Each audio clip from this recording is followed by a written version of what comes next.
আসসালামু আলাইকুম সম্মানিত দেশবাসী, আশা করি সবাই ভালো আছেন। আজকে আপনাদেরকে একজন পুরাতন অনেক অভিজ্ঞ খামারের সঙ্গে পরিচয় করিয়ে দেব।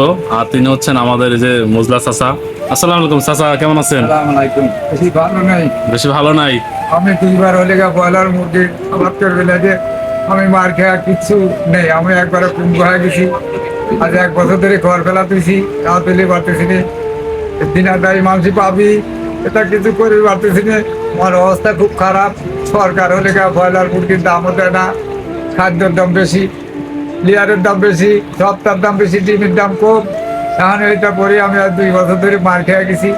লোন করেছি, এটা 14 বাড়িতে এই ওষুধের দোকানের প্রায় 80-90 হাজার টাকা। জি জি জি জি তাও আমি সত্যি পারতেছি না। জি, জি, জি। কারণ ওরা তো আমার গাড়ি বারবার টাকা যাচ্ছে।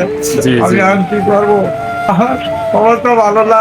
জি চাল বাজারের মধ্যে দেয় না কিছুটা। জি জি আমার যে অবস্থা আমি পারতেছি না। এখন ওই সাহেবরা আসি লোনের যদি চাপ দেয়, খাদ্যের দামও বেশি। আমার বাচ্চা লেগে আছি, তাও ওরা কাছে না আগে 80-90 হাজার টাকা পাবে। জি জি জি আমি আর কি করবো?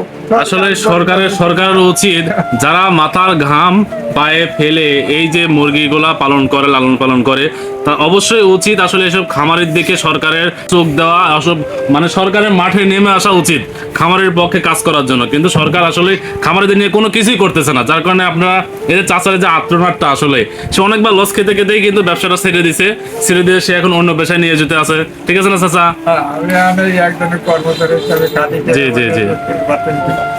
যাক, অসুবিধা নেই চাচা, আসলে এরকম হয় তো কিছু করার নেই। আল্লাহর কাছে ভরসা রাখেন, ইনশাল্লাহ তো ভালো থাকবে না।